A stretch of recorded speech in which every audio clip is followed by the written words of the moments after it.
ان میں سے 10 بندے آپ کو عمل کرنے والے نظر آئیں گے، میرے سمیت 40 کے 40 گورے ہوں گے۔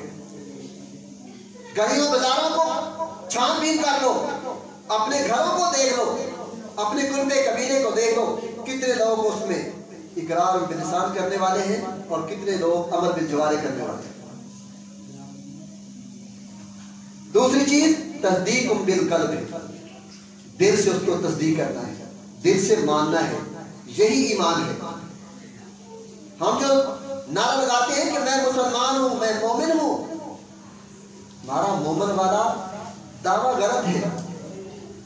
سورہ حجرات کے اندر آتا ہے نا کہ عرب لوگ آئے تھے، کہنے کہ ہم ایمان لائے ہیں، مومن ہو گئے۔ اللہ تعالیٰ نے فرمایا تم ایمان نہیں لائے، تم ابھی اسلام لائے۔ یمنون علیک ان اسلموا، وہ آپ پر احسان کرتے کہ وہ اسلام لے آئے۔ اے پیغمبر ان کو کہہ دیجئے تمہارا اسلام ابھی گردن تک ہے، تمہارا ابھی اسلام زبان تک ہے۔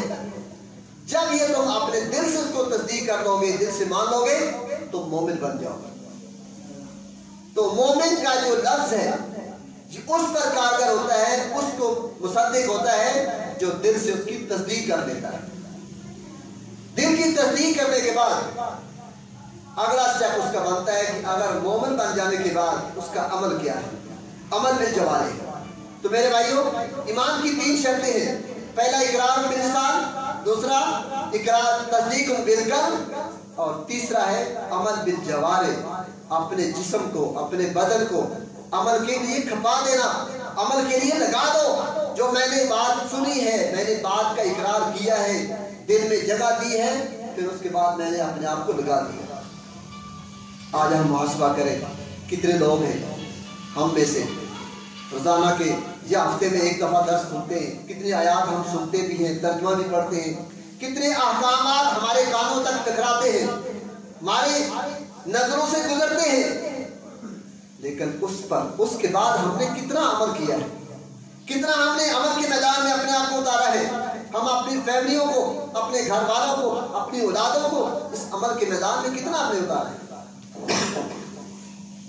میرے بھائیو، سب سے پہلا جو کام ہے، جو عقیدہ ہے، نظریہ ہے، عمل ایمان بالقرآن ہے۔ ایمان بالقرآن کے تحت ہم نے 3 چیزیں پڑھی ہیں: اقرار باللسان، تصدیق بالقلب اور عمل بالجوارح۔ تو سب سے پہلی چیز ہمارا ایمان ہونا چاہیے قرآن پر، کہ قرآن مجید اللہ تعالیٰ کی نازل کردہ برحق کتاب ہے۔ اللہ تعالیٰ کی نازل کردہ کتابوں میں سے ایک کتاب قرآن مجید ہے جو برحق ہے، آخری کتاب ہے، آخری نبی پہ نازل ہوئی ہے۔ اس کے بعد کوئی نبی نہیں، کوئی کتاب نہیں، کوئی دین، کوئی شریعت نہیں ہے۔ یہ ہمارا ایمان ہے بالقرآن کے ساتھ۔ اور ہمارا ایمان ہونا چاہیے کہ ذالک الکتاب لا ریب فیہ ہے، اس میں کوئی شک نہیں ہے، جو احکامات اللہ نے قرآن مجید کے اندر بیان کر دیے ہیں وہ اتھینٹک ہے، وہ حرف آخر ہے، وہ قطعی دلالہ ہے، اس کے اندر کوئی گنجائش نہیں اس کو رد و بدل کیا جائے۔ اور آج تک 1400 سال 1500 سال گزرنے کے بعد یہی وجہ ہے، اس کتاب کے اندر کوئی رد و بدل نہیں۔ کیوں؟ اس کا حفاظت کا ذمہ اللہ نے خود لیا ہے۔ جس طرح اللہ نے قرآن مجید کی حفاظت کا ذمہ لیا ہے، اللہ نے اسی طرح فرمان رسول صلی اللہ علیہ وسلم کا بھی ذمہ لیا ہے۔ قرآن مجید کا ذمہ اللہ نے خود لیا، اس کا انداز ہے لوگوں کی دلوں میں بسا دیا، لوگوں کو حفظ کروا دیا۔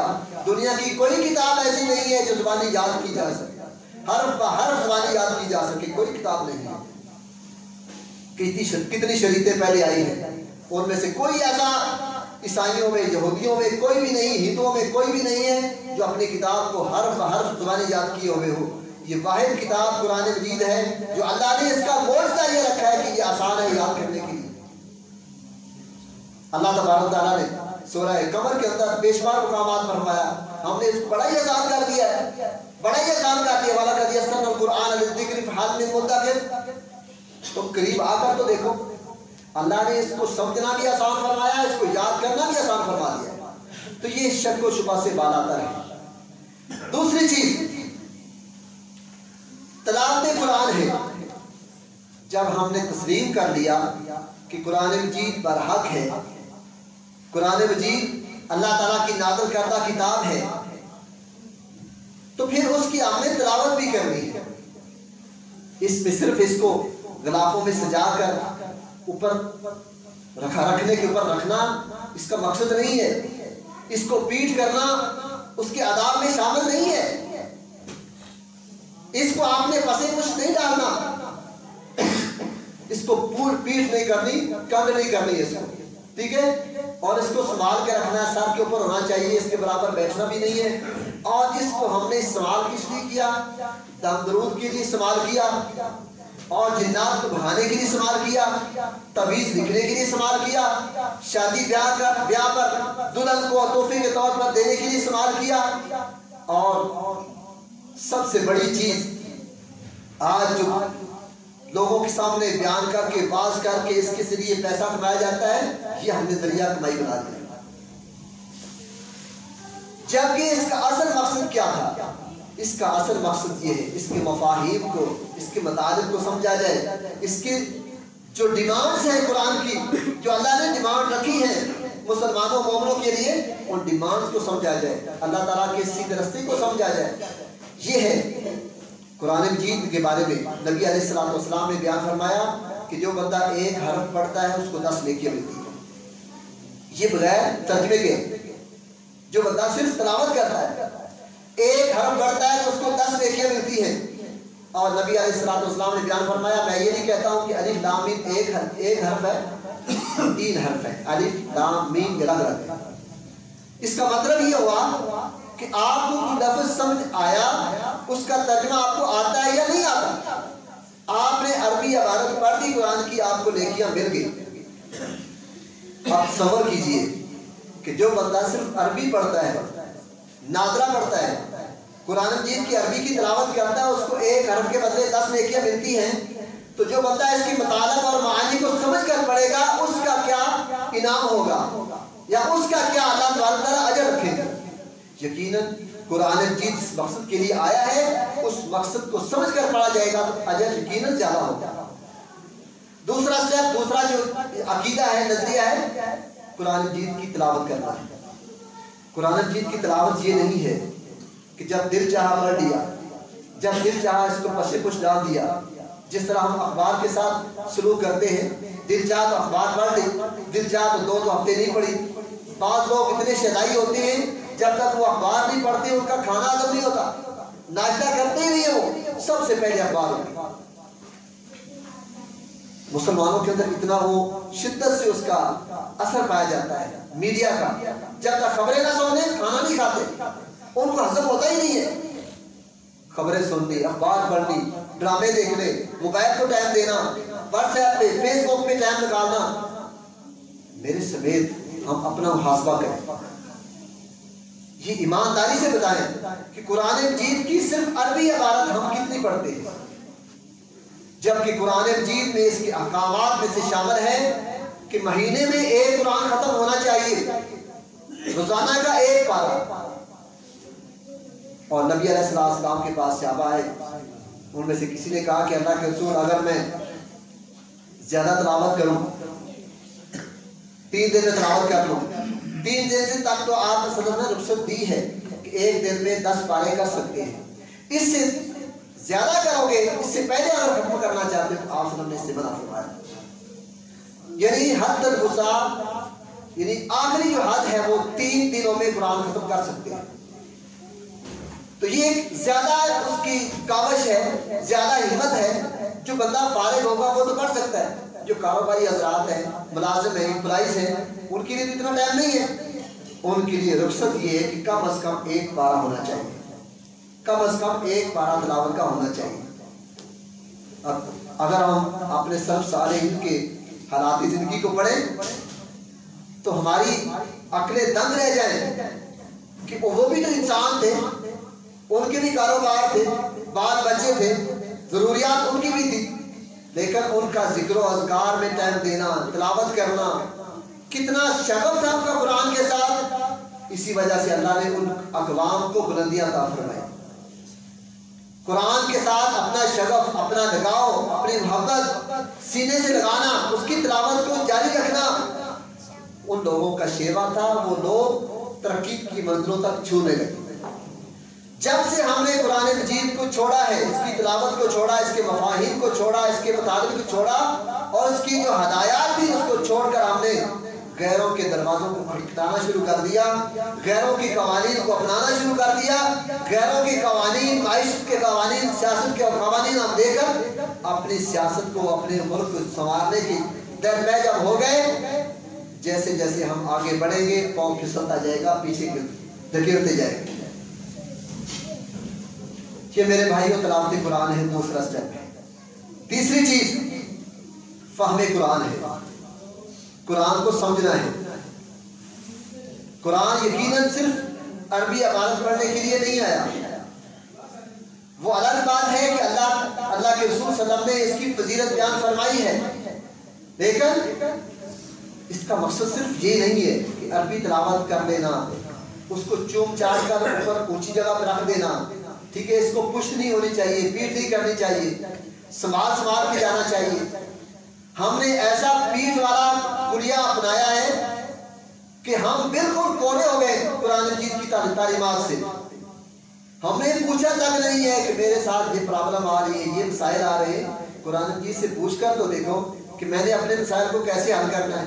اگر میرے ساتھ یہ مسئلہ ہو جاتا ہے تو مجھے کون سی ہدایت پر عمل کرنا ہے، میں نے کون سا پہلے اختیار کرنا ہے، میں نے احتیاط کون سی کرنی ہے، کون سا میں نے کلیہ، کون سا قانون میں نے اپنانا ہے کہ میں یہ مسئلہ حل کر سکوں، اپنی پرابلم کو سولو کر سکوں۔ کبھی پوچھا نہیں ہے۔ ہمارا تعلیم کی طرف سے، دین کی طرف سے دھیان نہیں ہے، دین سے ہم دور ہو چکے ہیں۔ اس میں صرف دنیا دار لوگ نہیں ہے، اس میں دین دار طبقہ بھی اسی ڈگر میں چل پڑا ہے کہ میڈیا کا وہ شیطانی بن چکا ہے۔ آج ایک مرد نہیں، ہزاروں افراد ایسے ہیں، ہزاروں علماء ایسے ہیں جو اس بیماری میں پھنس چکے ہیں۔ غیر مسلم کی یہ چال ہی ایسی تھی کہ مسلمانوں کو زیر نہیں کیا جا سکتا، مسلمانوں کے ساتھ مقابلہ نہیں کیا جا سکتا، لیکن ان کے اندر ناسور ایسا چھوڑ دو، ایسا جراثیم چھوڑ دو، ایسی بیماری چھوڑ دو، یہ خود بخود مر جائے۔